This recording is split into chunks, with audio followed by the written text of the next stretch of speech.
All right.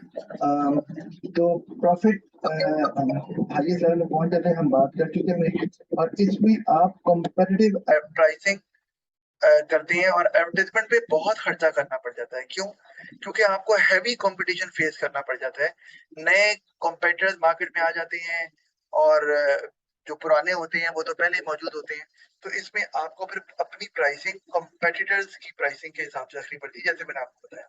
और advertisement क्यों जरूरी है? आप कहेंगे सर वो तो पहले से ही लोग फेमिलियर हैं, इसलिए tell people that this product still exist there in the market and people are still buying it, ताकि उनके वर्क सेट में वो रहे। क्योंकि ब्रांड्स इतने ज्यादा आ जाते हैं कि अगर आप अपनी प्रमोशन नहीं करेंगे कि हम तो पहले एस्टैब्लिश्ड हैं, तो लोगों के ज़हन से वो नाम निकल सकता है and it might be replaced by some other new brand.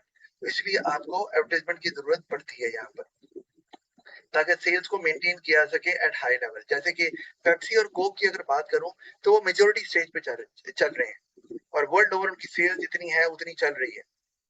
अच्छा, उसके बाद सैचुरेशन है, मैंने बताया था, जिसमें आपकी सेल जो है वो स्टैग्नेंट हो जाती है, बढ़ती नहीं है, और उसमें कोई नई फर्म मार्केट में आती भी नहीं है, क्योंकि वो जो प्रोडक्ट है वो डाई कर रहा है।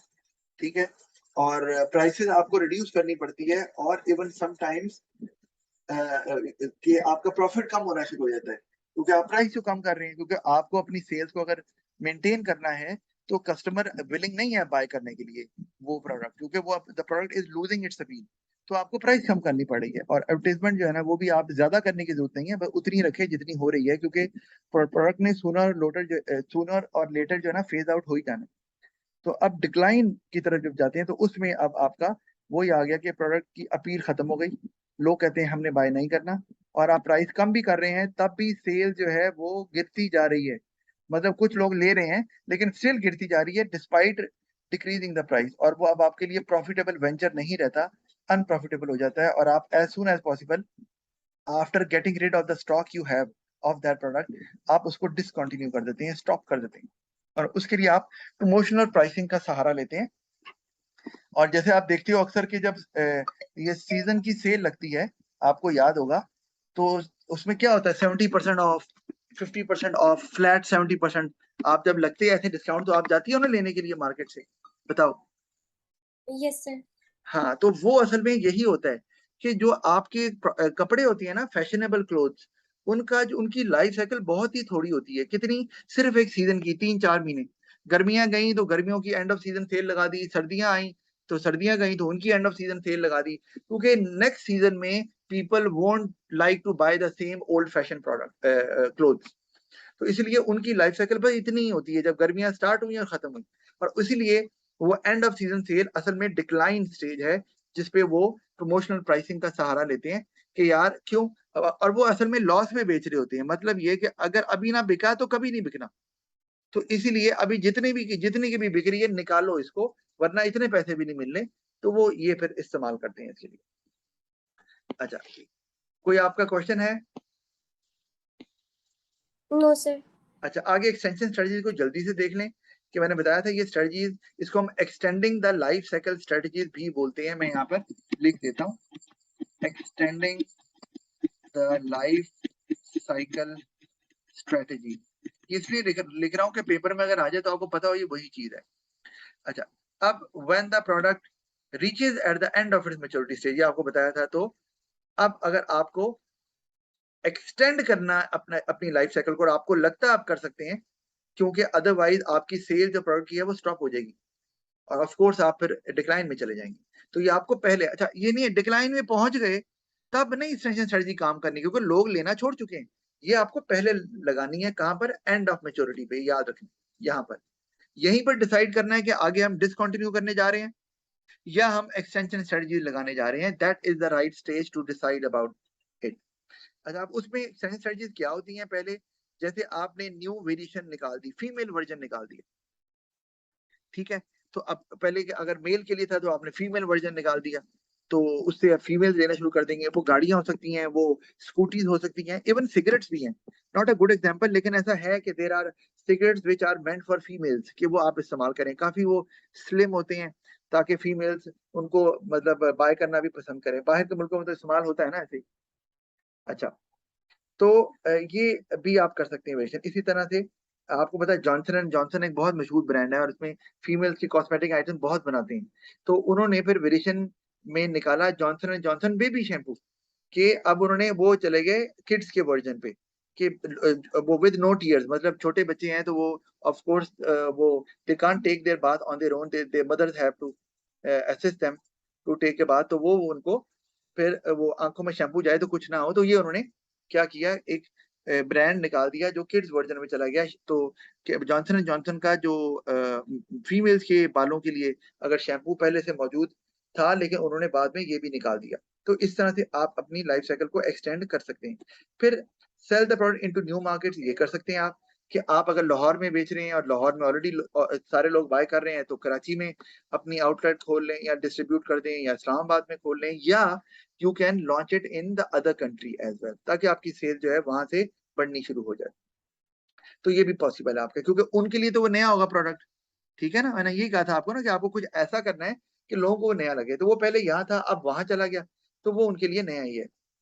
अच्छा, फिर चेंज इन द कलर और डिजाइन ऑफ द पैकेजिंग, हाँ ये भी कर सकते हैं। आपने कुछ चेंज नहीं किया, the same old product you are selling, but by changing the packaging of the product आप लोगों को बताना चाह रहे हैं कि देयर इज समथिंग न्यू, चाहे धोखा ही सही, लेकिन लोगों को लगता है नई पैकेजिंग में आया तो कुछ शायद नया इसमें होगा, तो लोग they may like to buy it again. फिर create a new advertising campaign, इसमें ना अक्सर बच्चे थोड़ा गलत लिख देते हैं। Create a new advertising campaign का मतलब ये नहीं है कि ज्यादा एडवर्टाइजमेंट करनी है, नो। आपका अगर एडवर्टाइजमेंट ज्यादा करेंगे तो उससे कभी भी आपकी लाइफ साइकिल एक्सटेंड नहीं हो सकती, ये याद रखना। You have to do it differently, मतलब आपको उसमें कोई नया इंप्रेशन, नया इमेज क्रिएट करना है ताकि लोगों को लगे कि yes it is not the same old product. तो उसके लिए आप क्या करते हैं कि जैसे एग्जांपल है कि पहले ना होता था कि आपकी पेनाडॉल जो है वो सर में दर्द के लिए इस्तेमाल की जाती थी। अब उन्होंने इसका यूज निकाल लिया है कि वो कहते हैं जी पेनाडॉल जिस्म में कहीं पर भी दर्द हो इस्तेमाल की जा सकती है। इसी तरह जोशांदा को ले लो, तो जोशांदा पहले होता था कि जिसको नजला जुकाम फ्लू है वो उसको ले। अब वो कहते हैं कि it is for regular use, यानी कि जिसको नहीं भी है वो भी इस्तेमाल करे, क्योंकि कहते हैं कि परहेज इलाज से बेहतर है। अब वो ये स्लोगन इस्तेमाल करते हैं अपने एडवर्टीजमेंट्स में। तो ये क्या किया उन्होंने, they have found out new uses of the product and they have come up with a new advertising campaign, कि उसके नया यूज पता चल गया, नई कैंपेन आ गई और लोग उसको अब इस्तेमाल करेंगे। मेडिकैम भी इसी तरह से पहले सिर्फ एक डेंटल क्रीम के तौर पे जानी जाती थी, अब उन्होंने एक नया एडवर्टाइजिंग कैंपेन तो चलाई और साथ ये भी बताया कि ये रेगुलर यूज के लिए भी है, और उसके लिए एक नया वर्जन निकाला हुआ है, मेडिकैम रेगुलर, रेगुलर नाम है इसका, ताकि लोग इसको डेली पर्पज के लिए भी इस्तेमाल कर सकते हैं। अदरवाइज ये ना हो कि लोग सिर्फ जब दांत में दर्द हो तभी इस्तेमाल करें, अब दूसरे लोग भी इस्तेमाल करेंगे तो सेल जो है वो ऊपर की तरफ जा सकती है। तो एडवर्टाइजिंग कैंपेन के थ्रू आप कोशिश करते हैं कि इंप्रेशन लोगों का जो प्रोडक्ट का इंप्रेशन लोगों पे है वो अब उनको डिफरेंट लगे, ताकि लोग जो नए भी बाय करें और जो पुराने लोग जो नहीं बाय कर रहे या प्लान कर रहे हैं छोड़ने का, they'll stick to it, और सेल्स को मेंटेन करने में और इवन बढ़ाने में मदद मिले।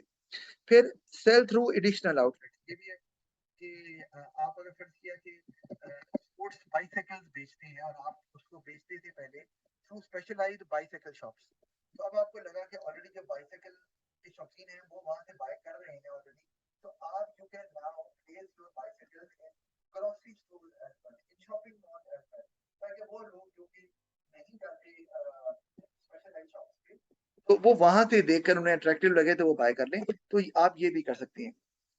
तो ये भी मुमकिन है कि अगर आप पहले सिलेक्टिव आउटलेट्स के थ्रू सेल कर रहे थे तो you can increase the number of outlets through which you can sell your product.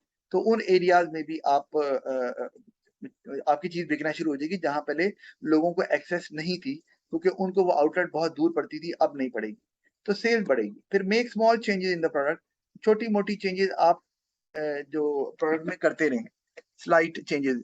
तो अब जैसे अभी ऐड आता है, कहते हैं जी पेप्सी अब पहले से भी ज्यादा स्ट्रांग हो गई है, ये ऐड देखा आपने? No sir. नहीं देखा, चलो कोई बात। टीवी देखती हो कि वो भी नहीं देखती? सर नहीं, वो फादर ने टीवी निकाल दिया है। निकाल दी है मतलब कि आपके कमरे से या घर से ही निकाल दी है? घर से ही निकाल दिया है, यूज नहीं अच्छा होती टीवी। अच्छा अच्छा अच्छा, कि टीवी नहीं देखना, अच्छा चले, ओके ऑल राइट। तो I would like to meet your father then, anyway. Okay तो अब आपको बता रहा हूँ, तो टीवी पे ऐड आता है कि अब पेप्सी ज्यादा से पहले से ज्यादा स्ट्रांग हो गई, मतलब उन्होंने उसके टेस्ट में थोड़ा स्ट्रांग फ्लेवर डाल दिया है, स्ट्रांग टेस्ट कर दिया उसका, ताकि लोगों को लगे कि इसमें कुछ नया है। तो ये चलता रहता है इस तरह से स्लाइड चेंजेस से, ताकि लोगों को लगे कि इसमें कुछ ना कुछ नया हमें मिल रहा है। तो वो आपकी सेल्स फिर ऊपर जाती है, पुराने लोग भी लेते हैं और नए लोग भी लेना शुरू कर देते हैं। ऑलराइट, और लास्ट चीज जो रह गई थी, factors which can affect the life cycle of the product. मतलब पेपर में सवाल आया था तो मैंने इसलिए ऐड कर दिया कि ना वो कौन से फैक्टर्स हैं जो कि प्रोडक्ट लाइफ साइकिल को लेंथी भी कर सकते हैं और शॉर्ट भी कर सकते हैं।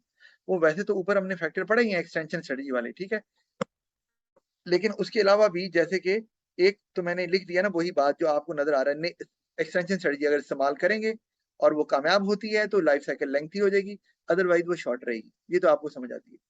अच्छा, नेचर ऑफ द प्रोडक्ट आपने याद रखना है, वो आइटम जो कि ईटेबल्स होती हैं या कोई ड्रिंक्स हैं तो उनकी लाइफ साइकिल बहुत लंबी होती है, because people do not like changes in the taste. मतलब आप किसी रेस्टोरेंट अगर जाते हैं तो आप एक रेस्टोरेंट जाते हैं बार बार, क्यों? क्योंकि you find the same taste. अगर हर दफा आपको डिफरेंट टेस्ट मिले या वो ऐड कर दें कोई टेस्ट और, तो would you like to go to that restaurant? No. No. हम नॉर्मली खाने पीने की चीजों में हम वो चीजें बार बार इसलिए ट्राई करते हैं क्योंकि हमें वही टेस्ट चाहिए for a period of long time, कई सालों तक। इसीलिए अगर हम बात करें तो 150 साल हो गया पेप्सी को, 150 साल हो गया कोका कोला को, लेकिन वही सेम ओल्ड टेस्ट वो सेल कर रहे हैं और लोग बाय कर रहे हैं, क्योंकि लोग टेस्ट में चेंज पसंद नहीं करते when it comes to those items which people drink और ईट। और अगर वो कोई फैशनेबल आइटम है तो फिर उसकी लाइफ साइकिल बहुत छोटी होती है। आपको पता है कि एक जमाने में डिजिटल कैमरा निकले थे, वो छोटी स्क्रीन वाले जिससे खींचते थे, है ना? यस। तो उसके बाद कैमरा वो डीएसएलआर कैमरा तो अभी भी होते हैं, लेकिन अब मोबाइल में आ गया, उसमें कैमरे की क्वालिटी इंप्रूव कर दी है, तो अब वो डिजिटल कैमरा एकदम से फेज आउट हो गए, यानी कि उनकी लाइफ साइकिल बहुत ही छोटी रही। क्यों? क्योंकि वो फैशनेबल तो नहीं, लेकिन टेक्नोलॉजिकल आइटम, अब जो टेक्नोलॉजी रिलेटेड आइटम्स होते हैं उनकी लाइफ साइकिल भी छोटी होती है, जैसे ही नई टेक्नोलॉजी आई पुरानी गई।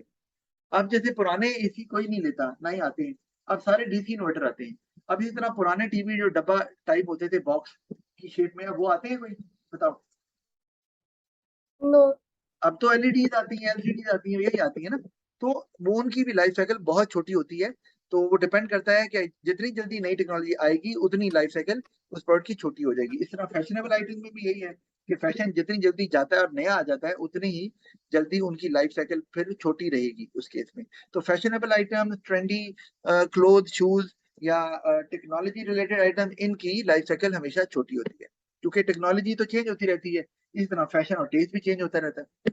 और लास्ट चीज जो रह गई थी, frequent changes in technology can, ये मैंने ऊपर ही कवर कर दिया था, आप इसको अलग लिख सकते हैं, यानी कि टेक्नोलॉजी वाला पॉइंट अलग और फैशनेबल आइटम का अलग पॉइंट लिखा जा सकता है। तो ये मैंने इसमें कवर कर दिया है। तो दैट इज इट।